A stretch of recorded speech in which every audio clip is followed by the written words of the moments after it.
Hello tout le monde, aujourd'hui on va parler d'un sujet crucial pour tous les vidéastes et photographes, surtout les vidéastes, softbox ou lanterne, quelle source lumineuse choisir selon tes projets. On va voir dans quelle situation utiliser l'un plutôt que l'autre pour que tu puisses choisir quel mode de diffusion correspond à ton utilisation. Et pour cette vidéo, je vais utiliser un éclairage qui m'a été envoyé par la marque Neewer que je vais également te présenter aussi. Il s'agit du modèle CB200C. Alors ce contenu n'est pas du tout sponsorisé, j'ai vraiment carte blanche, mais par contre, sache qu'ils m'ont envoyé ce produit ainsi que la lanterne gratuitement afin que je te les présente dans cette vidéo. Donc pour que tout le monde ait le même niveau d'information, on va définir ce qu'est une softbox et ce qu'est une lanterne, même si tu t'en doutes déjà un petit peu. Alors commençons par la softbox. La softbox c'est la solution pour obtenir une lumière douce et directionnelle. En général, c'est un des premiers investissements qu'on va faire lorsqu'on va acheter un projecteur. Moi ça a été le cas quand j'ai acheté mon premier projecteur, j'ai acheté directement une softbox. Pour moi l'un va pas sans l'autre parce que la lumière brute en sortie de projecteur est trop dure, il faut trouver un moyen de l'adoucir, c'est donc à ça que sert une softbox. Au niveau de l'utilisation, ça va servir dans un tas de situations, par exemple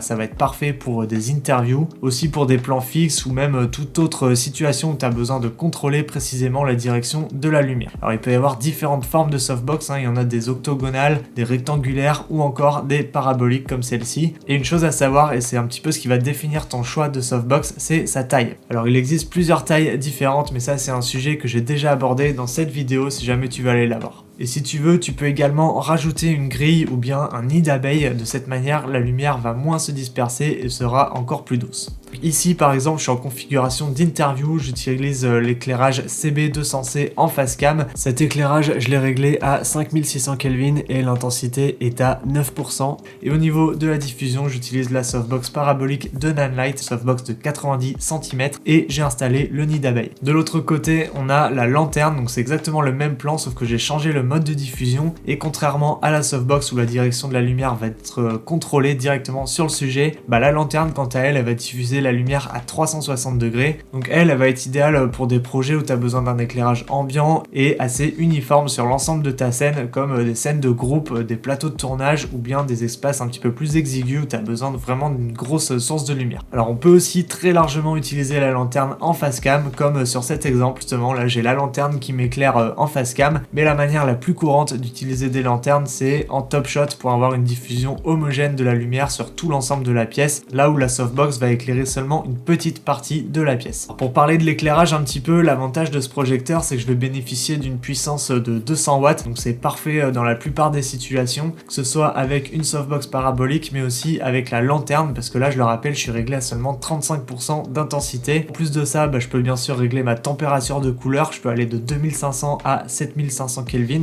mais je peux également utiliser le mode RGB parce que cet éclairage en est doté, ce qui me permet d'utiliser ce projecteur pour autre chose que du face cam.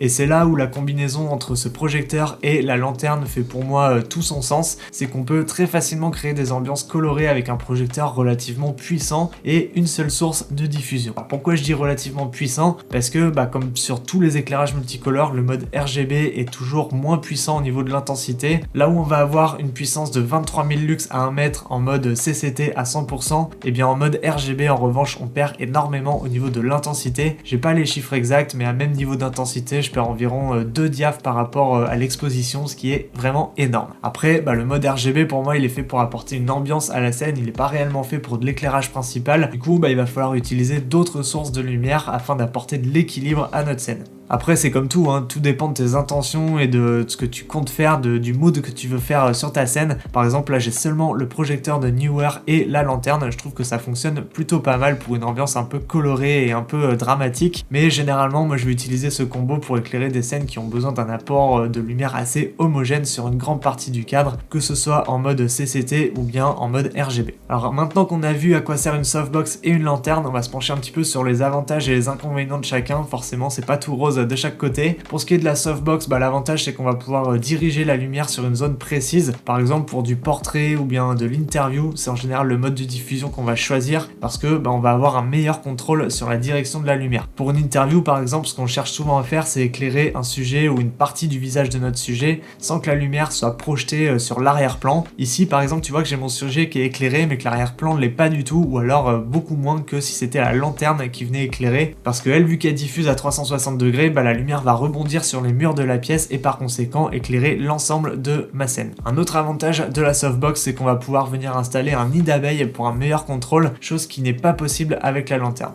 Et concernant les inconvénients de la softbox, on va pas pouvoir éclairer une grande surface parce que l'angle de projection de la lumière est très restreint. Pour ce qui est de la lanterne, les avantages, c'est qu'on va avoir une lumière très diffuse, omnidirectionnelle, en gros en 360, comme je l'ai dit, idéal pour des plans larges où un éclairage homogène est plutôt recommandé. Un autre avantage aussi, c'est la rapidité d'installation. J'en ai pas parlé pour la softbox parce qu'elle aussi est assez rapide, mais la lanterne l'est encore plus parce que t'as juste à appuyer sur le milieu de la lanterne et fixer la tige au niveau de la base. Littéralement en un seul geste, c'est terminé. Et pour les points négatifs de la lanterne, on va pas pouvoir installer de nid d'abeilles pour adoucir un peu la lumière ou bien contrôler la direction de la lumière, à moins de mettre des draps ou des négatifs fils pour bloquer les fuites, mais bon, c'est quand même pas quelque chose de pratique, je recommande pas ce style d'utilisation. Alors il y a autre chose aussi qui est important à souligner, c'est que dans beaucoup de situations, je suis sûr que ça t'est déjà arrivé, on va se retrouver face à des murs blancs ou bien des plafonds blancs. Moi ça m'est arrivé des tonnes de fois sur des prestats. On le sait, le blanc ça réfléchit la lumière, du coup si tu utilises une lanterne,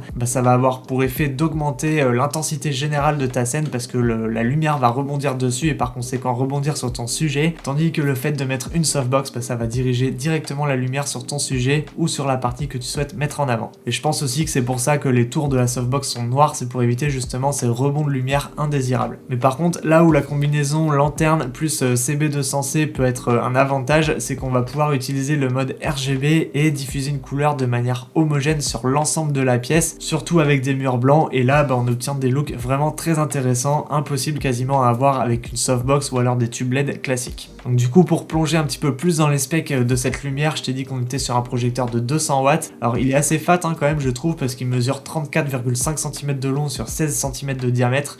C'est ni plus ni moins que ce gros fût en fait, il n'y a pas de ballast, il n'y a rien d'autre. Donc ça, je trouve ça un petit peu dommage. Moi j'aime bien quand le projecteur est séparé de la ballast. Là il y a le côté pas pratique, je trouve, parce que pour faire nos réglages, on est soit obligé de baisser le trépied ou bien de monter sur une chaise ou un escabeau, ce qui est vraiment pas ouf. Niveau workflow, ça fait perdre un temps phénoménal juste pour faire des réglages, d'autant plus que le projecteur il est assez lourd quand même, il pèse 2,2 kg, ce qui fait que en plus de la lanterne on atteint un poids plus proche de 4 kg et ça en bout de trépied ça commence à faire lourd. Sinon sur l'éclairage en lui-même, on a un très bon indice de rendu des couleurs puisqu'on est sur un CRI de 97, un TLCI de 98, on a tous les effets de disponibles comme sur tous les projecteurs classiques du marché. Tu vas me dire, je vais pas m'amuser à tous les énumérer, mais il y en a vraiment pas mal et ça c'est plutôt cool. On a bien sûr le mode RGB, le mode CCT bien sûr pour changer la température de couleur. On a un ventilateur qui est ultra silencieux aussi, donc ça pour de l'interview c'est vraiment top. Moi je l'ai utilisé de nombreuses fois déjà et ça fait vraiment pas de bruit, je peux te le confirmer. Et sinon on a aussi la possibilité de contrôler cet éclairage via l'appli Neewer, ce qui fait que le point négatif de tout à l'heure de descendre le projecteur, finalement ça en est pas tellement un puisqu'on peut contrôler tout ça à distance. Et pour quelqu'un comme moi qui travaille tout seul,